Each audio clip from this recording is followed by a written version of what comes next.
sou Jennifer Castellan de Oliveira e este é o podcast Notas sobre Nós, um programa para tratarmos de temas da atualidade numa versão multidisciplinar. Direito, arte, outros saberes e linguagens, a gente vai conversando aqui. E o tema do episódio de hoje é inteligência artificial. Qual o impacto dessa tecnologia na humanidade? Vamos descobrir. E os nossos convidados de hoje, para tratar deste assunto, Maria Cláudia Cachapuz, juíza do TJRS, doutora em Direito pela URGS e professora dos cursos de graduação, pós-graduação da Faculdade de Direito da URGS. E também conosco, Eduardo Arruda, mestre em Ciência da Computação pela URGS, professor de graduação e pós-graduação da Escola Politécnica da PUC. Ainda, ele é coordenador técnico do programa Justiça 4.0, um programa de transformação digital do Conselho Nacional de Justiça, em parceria com o Programa das Nações Unidas para o Desenvolvimento. Então, com esses convidados ilustres, vamos iniciar a nossa conversa. Bem-vindos, muito obrigada por estarem aqui conosco. Obrigada. Obrigado, gente. Bom, quando a gente pensa em inteligência artificial, muitas referências, né? A gente faz uma pesquisa aqui, um pano de fundo para o nosso episódio, e aí a gente vê muitas informações no cinema, nas séries. Então, assim, tem o próprio filme Inteligência Artificial, tem Matrix, né? Que a gente estava conversando há pouco, Blade Runner, e assim a gente vai colhendo informações, Jornada nas Estrelas. Mas eu gosto muito do filme clássico 2001, Uma Odisseia no Espaço. Acho que a produção tem aí uma imagem pra gente, só pra gente colocar aqui na nossa tela para quem acompanha pelo YouTube. Então, esse filme, ele foi dirigido por Stanley Kubrick, tá? Ele é de 1968 e foi inspirado num conto de Arthur Clarke. Ele traz naquele filme, para quem não assistiu, a gente recomenda, é um filme bem diferente, tem vários assuntos ali tratados, mas dentre eles tem um personagem que é Hal, que é um computador que seria, então, supostamente infalível, que funciona como um verdadeiro cérebro no controle da nave espacial, essa que está numa missão secreta. Então, Hal, que no filme ele é retratado apenas por uma luz vermelha e por uma voz, ele vai interagindo, colhendo informações e aprendendo com os demais tripulantes humanos, né?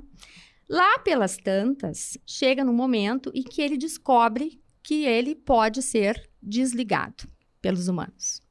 E aí, sendo assim, ele decide que vai assassinar os humanos para garantir a sua própria sobrevivência. Então, com este pano de fundo, eu fico pensando o que é imaginário e o que é real nessa temática. Então, pergunto para o Eduardo. O que a gente pode entender por inteligência artificial? E como ela já está sendo utilizada no nosso dia a dia?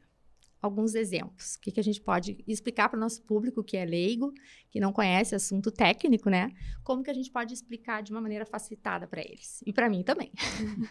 Bom, primeiramente agradecer o convite da doutora Jennifer para participar desse programa que tem um formato bem interessante, bem instigante, assim.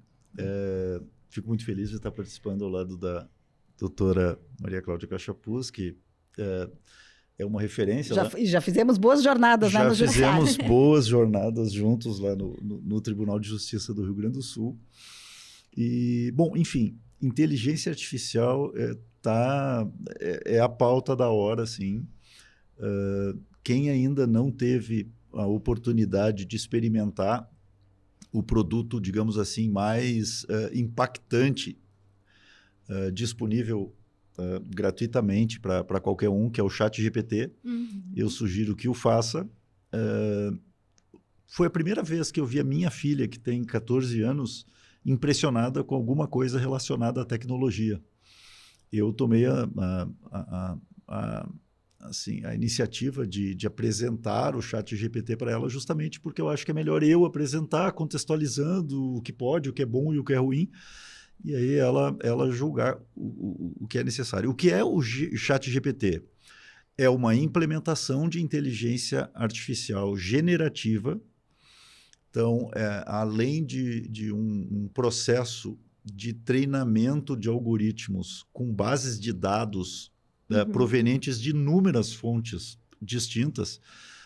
Praticamente o que tem à disposição para consulta pública na internet foi imputado como insumo para o treinamento desses algoritmos, essas informações combinadas com modelos linguísticos. Então, a primeira parte, né, as informações, elas fazem com que eu consiga ser capaz de treinar um algoritmo para reconhecer determinados padrões. Isso tanto na forma de texto, quanto de imagens, quanto de sons. Então, eu consigo, por exemplo, imputar várias imagens de uma xícara e, com anotações auxiliares, ensinar o algoritmo a reconhecer as características de uma xícara. Então, ele sabe, poxa, isso aqui é uma xícara. Reconhecimento de padrões. Agora, essa primeira etapa, digamos assim, essa primeira fase da inteligência artificial limitada ao reconhecimento de padrões não era tão impressionante assim. Isso que a gente chama de inteligência artificial fraca, essa primeira fase? Isso. Porque eu estava pesquisando, o que é inteligência artificial fraca, forte ou quente, fria? Seria essa primeira fase do reconhecimento de padrões. Isso, tá bem. Isso. É menos impactante, ainda assim é importante, por exemplo, vamos lá, um automóvel que consegue dirigir autonomamente. Ele precisa reconhecer padrões para saber que aquilo é um sinal de trânsito, aquilo é uma faixa de pedestres, aquela é uma pessoa atravessando, ok? Mas daí até ele pensar... Tem um problema clássico, que é o problema da pessoa que está... do maquinista, né? Que ele está conduzindo uma locomotiva e ele vê que a locomotiva vai sofrer um acidente. É o dilema do bonde. Isso, do bonde. Então, puxa vida, eu mato as pessoas que estão comigo no bonde ou deixo ele atropelar uma senhora ou uma pessoa parada.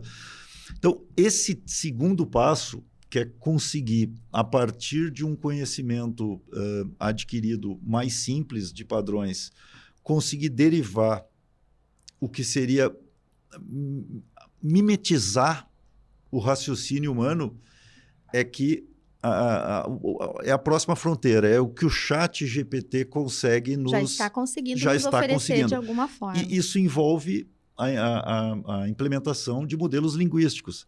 Então, eu tenho que conseguir não só reconhecer um objeto ou uma palavra, mas eu tenho que conseguir reconhecer um período, uma frase, um parágrafo e, a partir disso, derivar a semântica daquele conjunto de termos que foram agrupados.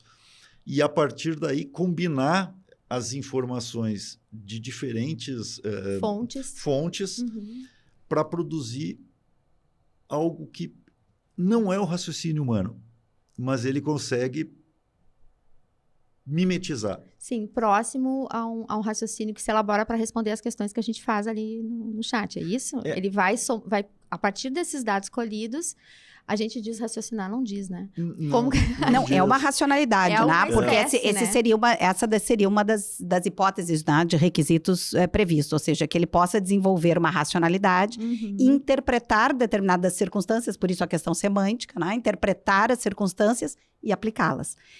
E essa tomada de decisão, essa é a questão, né? Porque, na verdade, o produto de inteligência artificial aprendendo a partir de modelos, mas também captando aquilo que ele entende que é relevante, porque aí ele começa a aprender do estado das coisas, né? Então, não é só o que nós vamos imputar, né? Então, não é só o input, mas é também aquilo que ele vai conseguir... As conclusões que ele vai chegando. Ele vai chegando a conclusões. É que ele vai aprendendo com o nosso comportamento, né? Ele vai aprendendo com o nosso comportamento. Então, na medida em que o algoritmo aprende com o nosso comportamento, o produto de inteligência artificial, né?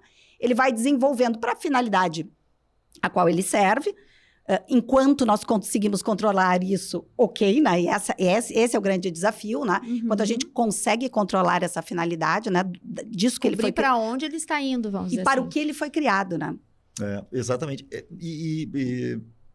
A doutora Maria Cláudia pegou um ponto interessante, que é atribuir semântica. E tem uma... Digamos assim, lá nos primórdios da computação, um dos jogos que as pessoas mais gostavam era jogar xadrez. E durante muito tempo, os algoritmos implementados, né, em linguagens de programação, eles não foram capazes de derrotar seres humanos, porque a limitação era a capacidade de processamento.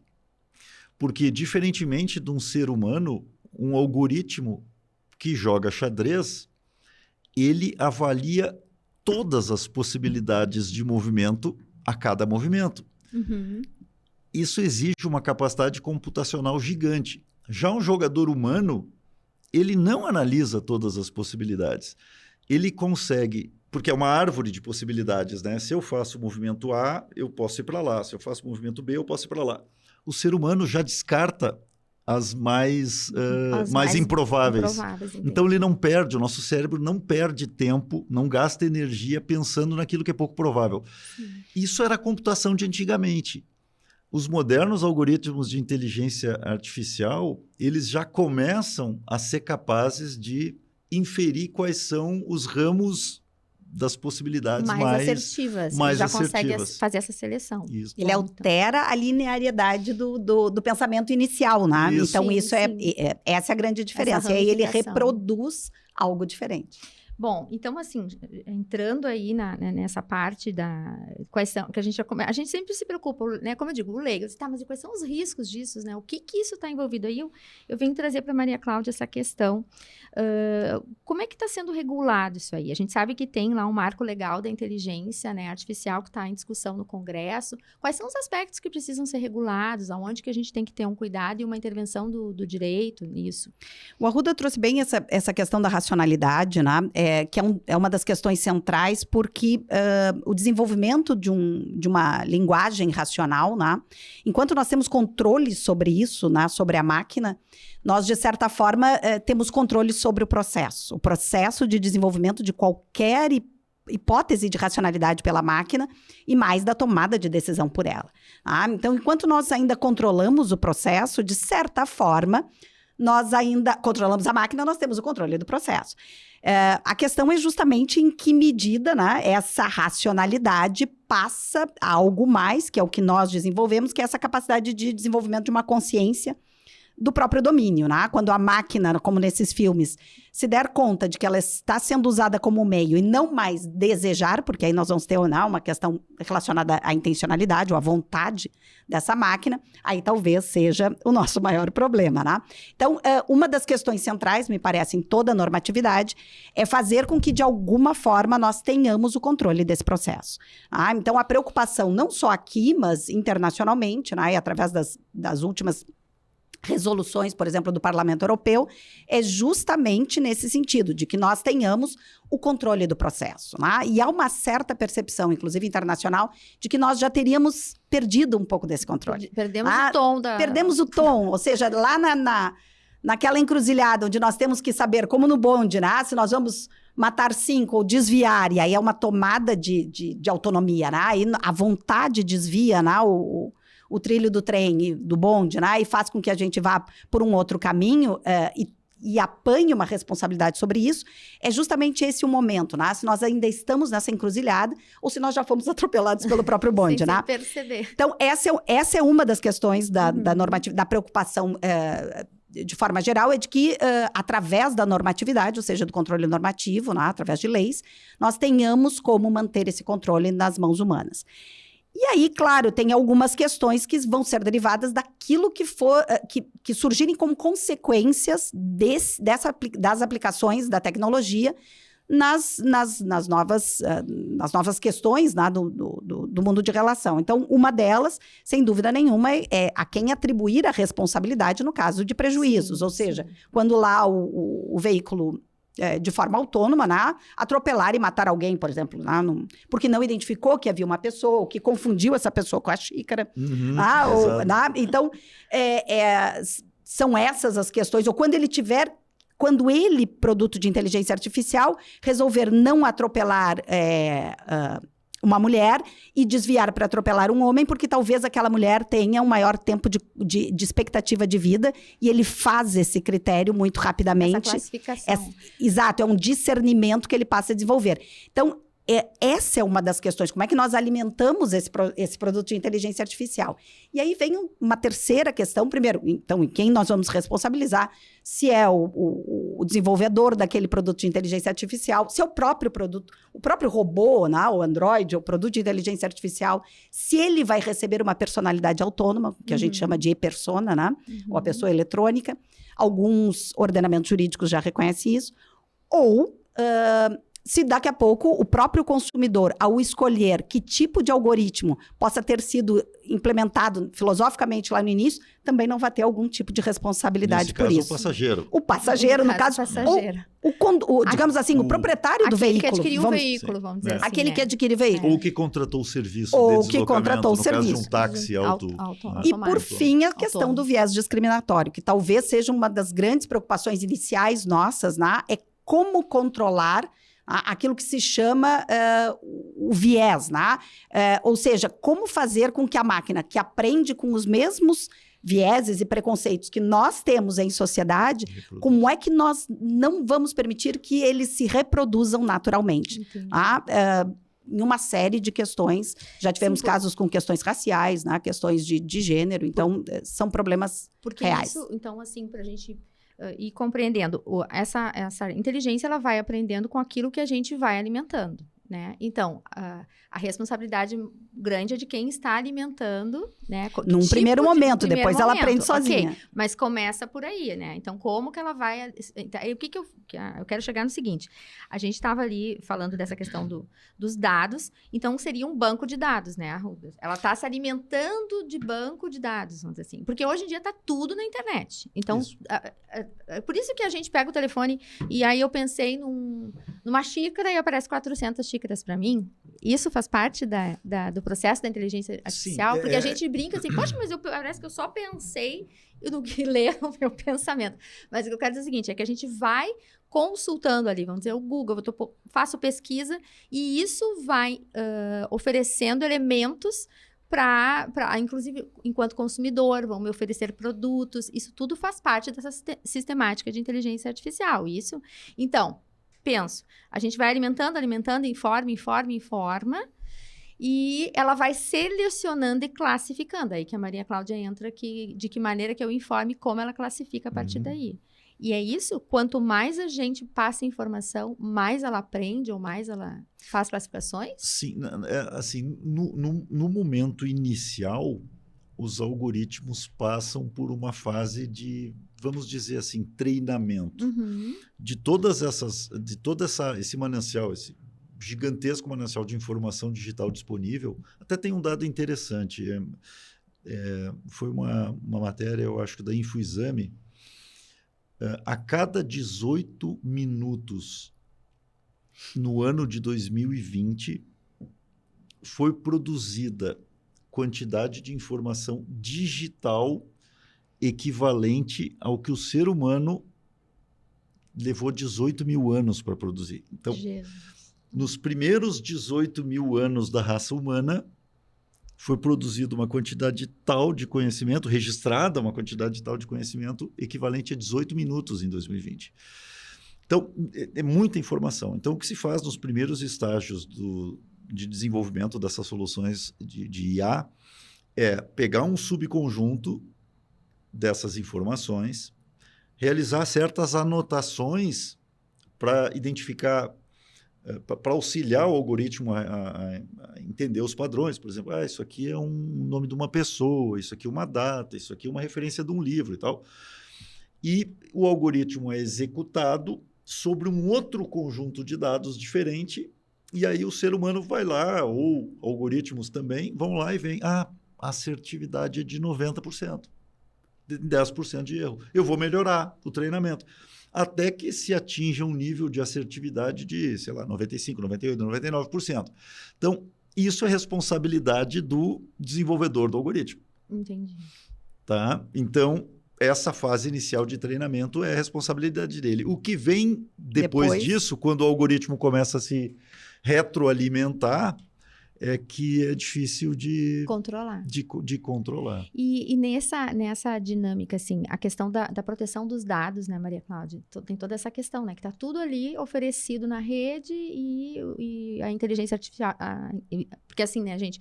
Até eu queria trazer aqui, precisar para o pessoal. Inteligência artificial, então a gente está falando. A Amazon tem inteligência artificial? Tem. O Waze tem. O Google tem, porque, né, não é aquele robô que um dia vai entrar na nossa casa. Ele está ali está no meio de nós em todas as nossas atividades. É isso, né? Tudo isso tem inteligência artificial por trás, aprendendo e coletando dados e classificando, ok? Em diferentes estágios. Em diferentes assim. estágios. Uns mais sofisticados e uns mais simples. Ok, e aí a gente tem alguma proteção para esses dados que a gente joga na rede e os dados falsos, né? Que aí é que tá. E a gente também não alimenta com informações. Quando a gente fala fake news, isso interfere também? Ele está aprendendo errado? É isso?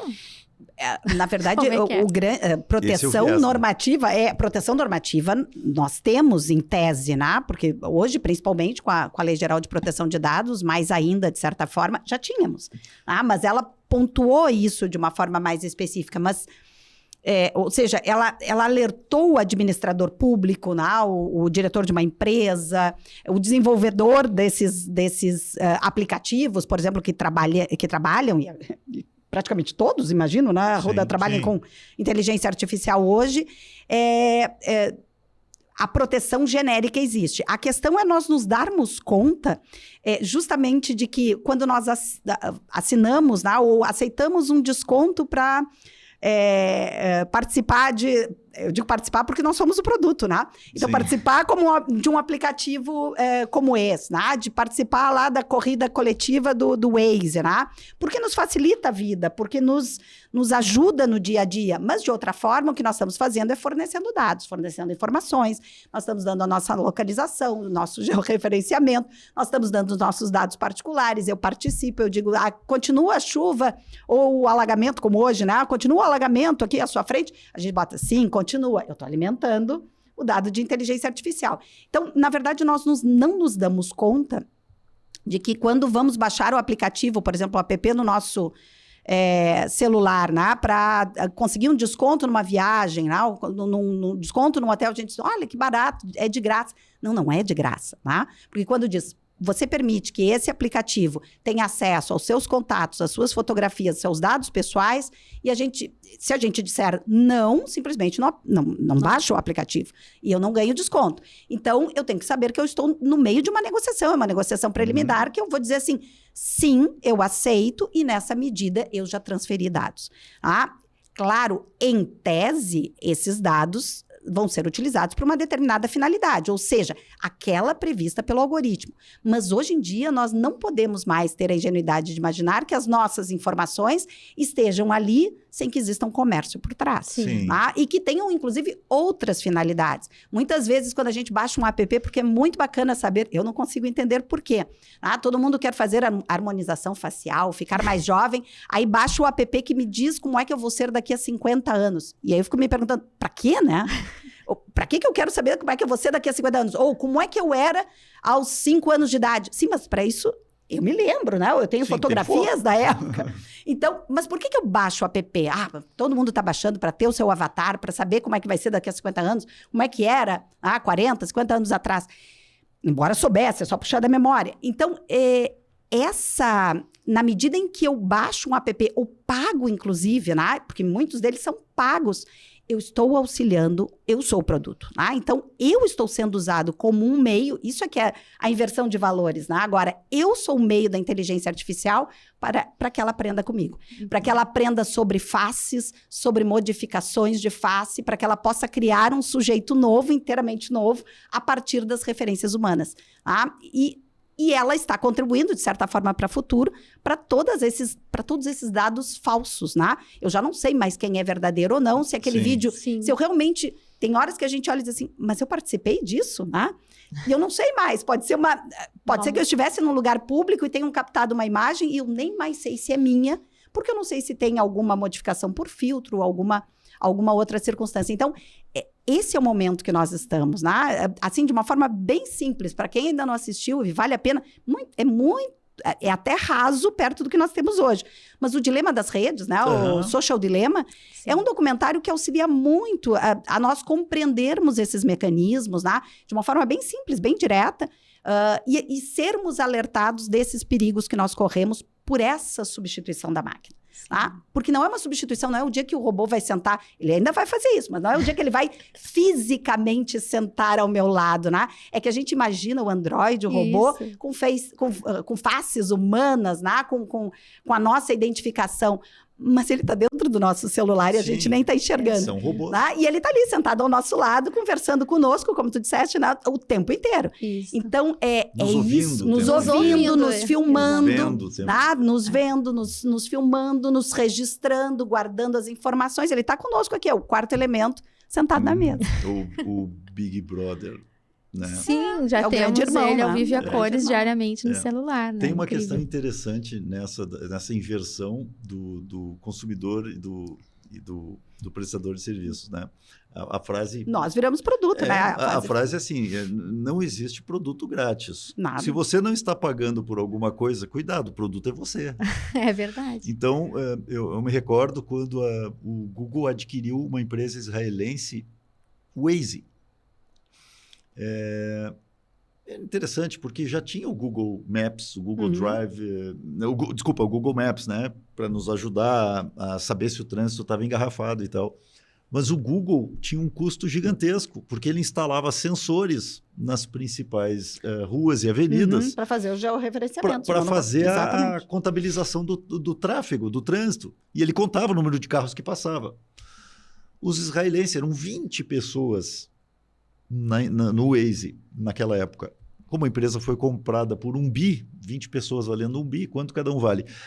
Eles fizeram o seguinte, não, mas peraí, se a pessoa está usando o meu aplicativo e está nessa rua andando a 20 km por hora e o cara do lado está usando o meu aplicativo, está na mesma rua, está a 20 km por hora, o outro está a 20, o outro está a 20, a rua está a 20 km por hora, por que eu preciso botar um sensor aqui? Sim, são eles que vão me dar a informação. Eu vou dar o aplicativo de graça e as pessoas vão me economizar o custo da instalação do sensor. E ainda, como a gente comentou, a gente vai informando também, né? A gente essa sinaleira... Nós somos usados como meio. Isso é que é interessante. Essa é a alteração. Essa que é a alteração. Porque ali, neste caso, a gente ainda tem uma sinaleira aqui ou aqui. Ele ainda faz perguntas para ti durante o trajeto e a gente ainda responde. E aquela questão que tu colocaste, Jennifer, eu pesquisei. Esses dias eu pesquisei o quê? Eu precisava trocar os pneus do carro. E eu pesquisei pneus na internet. Gente, aquelas 2 semanas seguintes foram um inferno. Cada site que eu entrava só via pneu. Então, eu considero que esse tipo de uso dos nossos dados, ele está na fronteira do que a Lei Geral de Proteção de Dados trataria como enquadraria como um tratamento indevido. Quer dizer, será que é tão explícita assim a definição das regras, das políticas de acesso aos dados? Porque tem as letrinhas miúdas. Não, aí é também uma dificuldade da própria extensão de interpretação, porque toda norma ela é abstrata, né? E aí, como trabalhar isso, né? Se já é difícil para situações que nós enxergamos no dia a dia, né? Nas nossas relações com os vizinhos, nas nossas relações de trabalho, nas nossas relações na administração pública, de uma forma geral, imaginem isso colocando frente a um produto de inteligência artificial com quem eu não tenho contato, de quem eu não conheço as informações integrais. Ele tem acesso às minhas, mas eu desconheço quem seja esse meu contratante, né? Eu não sei nem onde é que ele está situado, se é que ele está situado em algum lugar. Tem uma empresa responsável, né? Mas os meus dados estão pelo mundo. Então, realmente, a complexidade hoje, do ponto de vista jurídico, né, é um desafio imenso para o direito. Até porque nós estamos trabalhando não só nos problemas normativos locais, mas transfronteiras. Né? Os meus dados, eu imagino que eu estou aqui situada em Porto Alegre, né? Numa determinada localização. Mas os meus dados não estão aqui, né? Eles estão internacionalmente viajando. E replicados em vários lugares, porque para garantir que as informações estejam disponíveis, e disponíveis não somente em termos de não serem perdidas, mas disponíveis porque estão num data center. Numa esfera pública, exatamente. Num data center que seja próximo de mim, para eu ter um acesso rápido. Então, esses dados estão espalhados pelo mundo inteiro. Porque isso tudo que nós estamos falando é dentro do plano lícito. Isso, sim, fora Deep Web. Aí sim, aí a coisa é muito mais grave. Isso a gente ainda presume que esses dados estão sendo utilizados para aquela finalidade lá, como disse a Maria Cláudia, que a gente apertou um botão e nem sabe o que estava ali escrito, mas estaria dentro, né? E fora tudo ainda que é feito de maneira ilícita, né? Enfim. Bom, a gente está deixando o pessoal apavorado, né? Pois é, mas tem coisa boa na IA. Mas então me diga, o que tem de coisa boas boa? na IA. Tem, nos auxilia a viver mais, né? Porque, de certa forma, nos dá auxílio na área da saúde, né? Tem uma série de aplicações. Nas questões de exatamente, na área da educação, na área das engenharias. Então, na verdade, há uma democratização. Nós falávamos antes, né? Jamais um podcast como esse poderia ter essa facilidade, né? De chegar a um número de pessoas, né? Produzido por quem, por exemplo, não tenha um registro jornalístico de forma específica. Então, democratização. É uma democratização da informação, sem dúvida nenhuma. É o que todos sonhamos por séculos, né? Muito provavelmente desde o Renascimento, né? Até hoje. Então, é uma virada diferente, né? Da era de Gutenberg, sem dúvida nenhuma. Mas tem todos os seus ônus, né? Decorrentes dessa realidade, dessa abertura. Pelo que a gente vai sentindo aqui da nossa conversa, é que é tão acelerado este processo, né? Esse volume de informações, como as máquinas se alimentam no sentido de construir essas classificações, que a gente, talvez a regulação disso realmente, né, a cultura disso, a gente ainda não esteja amadurecido para lidar, né, nem culturalmente e nem juridicamente, se a gente for entrar. E aí, isso que dá uma sensação... O tempo do direito é outro, bem, né? mas a gente sempre vem atrás, né? O direito está sempre atrás. Do tempo e da linha do tempo e dessa perspectiva que nós temos do tempo presente e uma perspectiva muito difusa do tempo histórico é que traz essa preocupação. Eu vou confessar, eu sou um otimista em termos do futuro da tecnologia, da inteligência artificial e, assim, eu acho que esses prognósticos ficcionais ali de futuros distópicos e das máquinas tomando conta, eles são muito legais como literatura de ficção científica e tal, mas eles partem de um pressuposto equivocado, de que há um ritmo muito acelerado de desenvolvimento de novas tecnologias e novas aplicações, sem que a regulação ande no mesmo ritmo. E não é assim. Eu vou fazer uma analogia com outro momento, um momento inicial lá da tecnologia da informação, da computação, em que as pessoas começaram a ter a oportunidade de ter computadores em casa. Você se lembra da questão dos vírus? Sim. Peguei um vírus, abri um e-mail e abri um documento Word e aquele vírus deixou meu computador mais lento. Já vieram lá prognósticos de que os vírus acabarão com o mundo e tal. Não, mas logo depois as empresas criaram os antivírus, aqueles vírus de primeira geração já não incomodavam mais.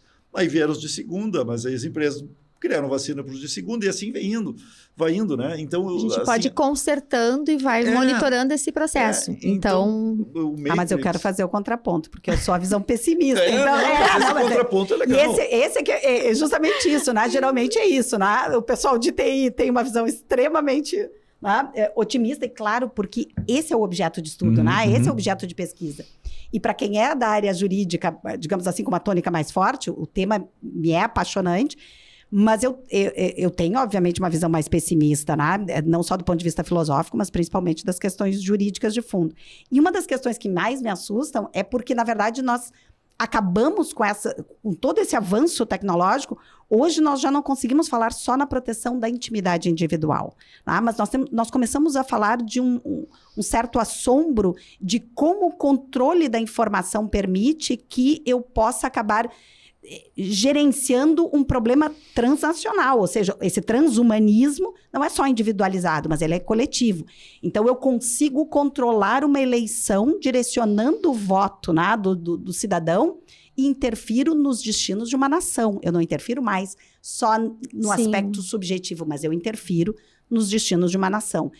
E com isso, de certa forma, pode até ser, digamos assim, para proteção própria, vamos imaginar, mas eu começo a mexer na noção de Estado, eu começo a mexer na noção de nação, mas nas questões constitucionais que isso toca. Então, a minha visão não é que seja derrotista em relação a isso, mas que nós temos que ter um cuidado extremo em relação ao tema dos avanços, né? Porque muitas vezes não é um problema só da consequência, ou seja, o que eu vou fazer quando der o prejuízo, que é um tema que a gente chama na área do direito de responsabilidade civil, mas é como barrar um determinado avanço para que a gente não chegue ao momento da ausência de controle, né?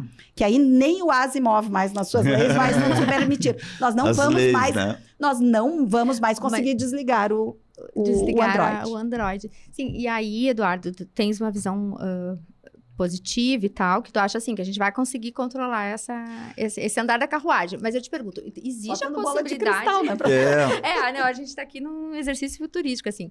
Mas tu acha que é possível que essa inteligência artificial, assim, ela supere a inteligência humana? Nem sei se é apropriado a gente dizer que são as inteligências da mesma natureza, não são, mas enfim... a gente vai ser substituído pelas máquinas, né? O mercado de trabalho, o impacto disso, tem algum momento... Isso também é uma preocupação. Algumas atividades ou alguns cenários, assim, o homem vai deixando de...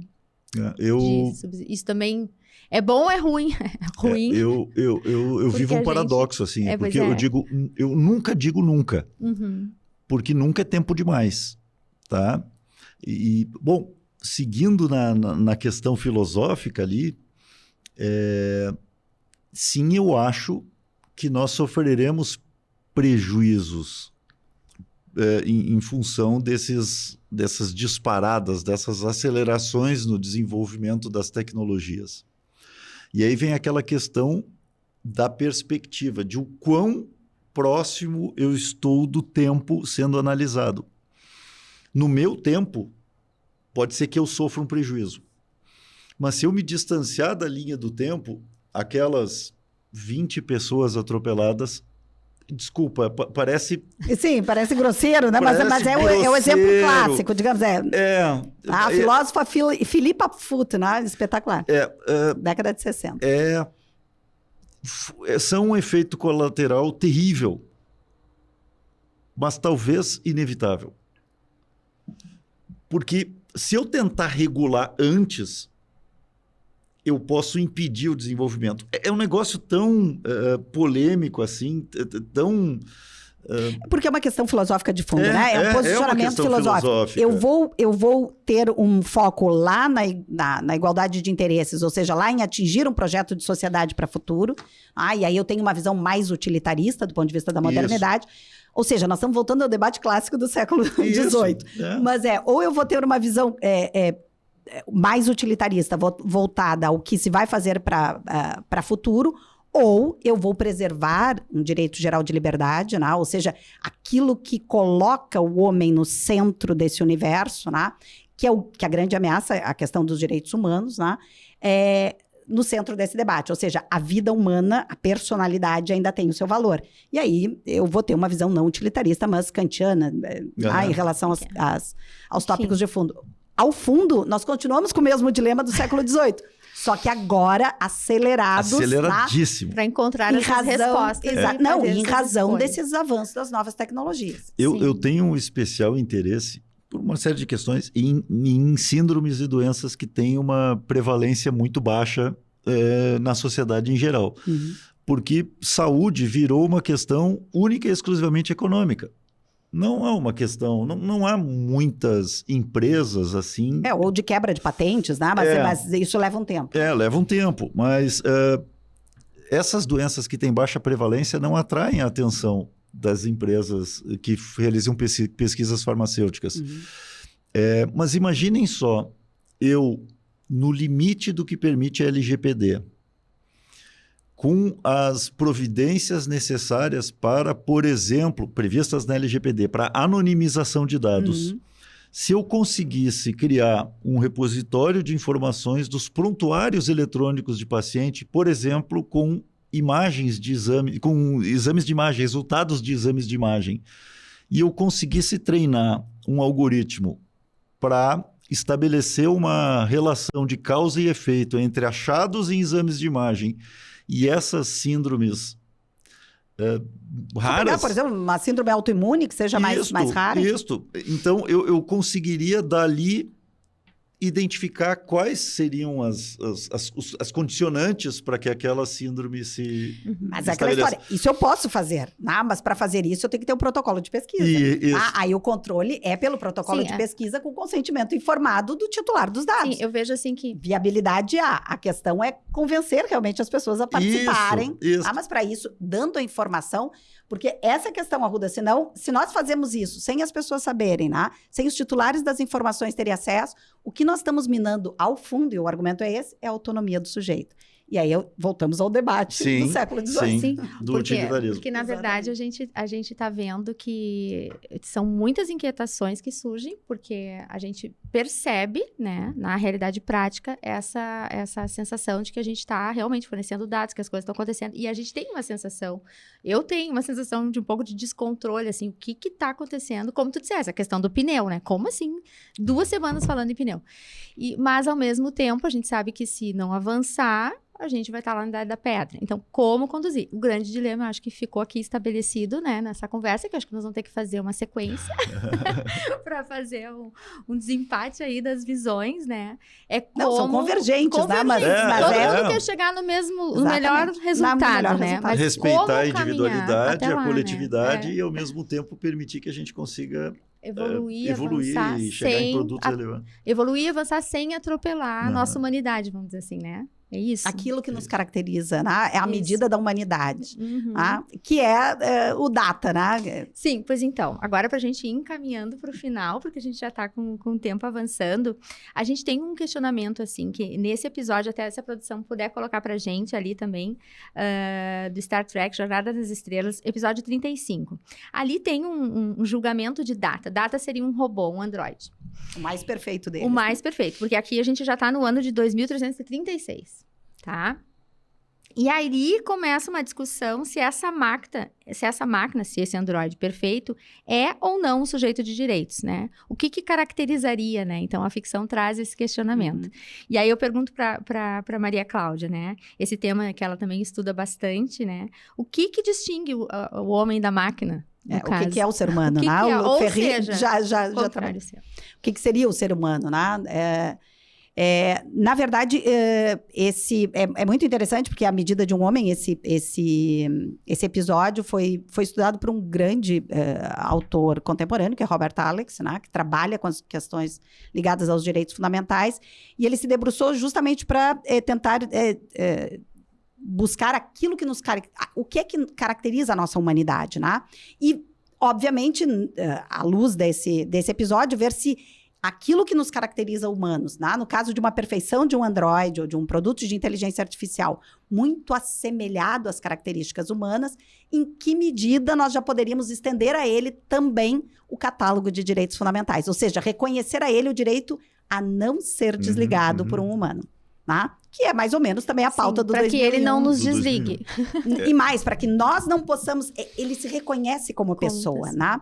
Então, ele vai trabalhar a tese das pessoas e tal. Mas, em rápidas pinceladas, seriam 3 requisitos, né? Que são trabalhados pelo Alex, que não são trabalhados só por ele, né? Os filósofos trabalham as mesmas ideias. Aí, um belo livro, O que é o Ser Humano, do Luc Ferry, junto com o Didier Vincent, que é um biólogo, então eles fazem esse diálogo, né, entre o filósofo e o biólogo. Tem essas 3 perspectivas. Primeiro, reconhecer que para ter essa qualidade de pessoa, precisa se desenvolver uma racionalidade. Tá? Isso, em tese, as máquinas já desenvolveram. Né? Então, nós temos uma racionalidade, uma inteligência própria. Né? Nós temos máquinas que hoje conversam numa linguagem própria e criam entre elas uma linguagem, por exemplo, para estabelecimento de um determinado contrato. Tá? Então, e uma linguagem que nós não conhecemos o código mais. Então, isso já é um indício de que nós estamos frente a uma racionalidade com autonomia desta linguagem racional. Né? E deveria ainda ter duas características que não são próprias, né? A possibilidade de demonstração de sentimentos, e é por isso que o Android, essa preocupação das novas tecnologias em aproximar a figura humana, né? Então, eu faria uma sugestão também para quem gosta na área das séries, né, mais contemporâneas, Westworld, que é uma bela série, eu acho que está na sua 4ª temporada, eu acho. Eu parei lá na terceira, né? Eu parei lá na terceira. Aí já ficou muito futurístico. Mas tem uma parte que eu acho muito interessante, que quando o Android, né, se dá conta de que ele está sendo usado como meio, e aí ele começa a revolução, mas que os criadores olham e dizem assim, mas aquela expressão eu não conheço, né? E o Android, ele dá um sorriso de canto, que eles chamam de devaneio, né? É o devaneio, mas aquilo ali é autonomia, né? É quando o Android consegue burlar o código do seu sistema e não consegue mais ser controlado. Então, ele ri com... É a expressão mínima do rosto, né? Então, quando ele conseguir demonstrar sentimentos e chegar a isso que nos caracteriza, por exemplo, nós somos talvez junto com os demais seres vivos, porque isso é uma composição biológica e não cultural, tá? Aí é um produto cultural. Nós podemos, por exemplo, pelo descontrole, rir num velório, numa cerimônia triste, porque nós temos essa rebeldia no comportamento. O robô, em tese, não tem essa rebeldia, né? Ele é programado. A questão é quando ele conseguir fazer isso e já se reconhecer, ir para o terceiro requisito, que é a consciência de si mesmo, né? A consciência de, como ali no episódio do Data, não querer ser desligado por se reconhecer como uma pessoa autônoma. Que nem o Blade Runner, né? É a mesma questão de fundo. Então, esse é o grande dilema. A mesma questão de fundo no filme Inteligência Artificial. Exato. Que ele se reconhece como um filho. Um filho legítimo, um filho humano, um filho amado e que ama, né? Então... Mas para chegarmos nesse ponto ainda não. Ainda estamos longe, Arruda. Não. Mas como eu... Não se sabe, nunca diga nunca. Nunca diga nunca, porque... Veja, todas essas obras, elas erraram miseravelmente, pelo menos em 2 aspectos. No futuro distópico, catastrófico, né? E especialmente nas datas. Eles previram esses eventos muito antes do que nós começássemos a visualizar as condições mínimas para que aquilo acontecesse, né? 2001 errou miseravelmente, 1984 errou miseravelmente, provavelmente o Matrix, que é 2199, errará miseravelmente, e também errarão não só na data, mas errarão porque nós temos esses pesos e contrapesos, né? A natureza é maravilhosa, porque ela... Se nós nos afastarmos da linha do tempo, assim, a natureza sempre tende ao equilíbrio em tudo. Sim. Então, em tudo, na política. Qual é a melhor corrente filosófica ou corrente política? Nenhuma, todas têm defeitos. A melhor eu sou kantiana, eu vou dizer que é kantiana. Não, mas mas aí mas eu digo melhor não, a mais correta. Não, político, mas eu me refiro a político Sim, partidária, claro. Esquerda e direita. Puxa, aí é outro debate. É a alternância. Hoje, a única forma de atingir o equilíbrio é com a alternância. Então, deixa eu só deixar uma sugestão. Porque o ano é 2030 e talvez seja a série que tenha fechado melhor essas questões que tu trouxesse agora. Years and Years, da BBC. Belo seriado. Vamos olhar também. Gente, então assim, a gente vai encerrando por aqui, porque nós já avançamos na nossa hora, mas é muito assunto, tá muito interessante a conversa, muitas referências aí, ó. Vamos convidar o pessoal a assistir todos esses filmes e depois a gente volta para seguir essa conversa, porque tem pano pra manga aí que acho que dá mais de acho que dá uns 3, 4 episódios.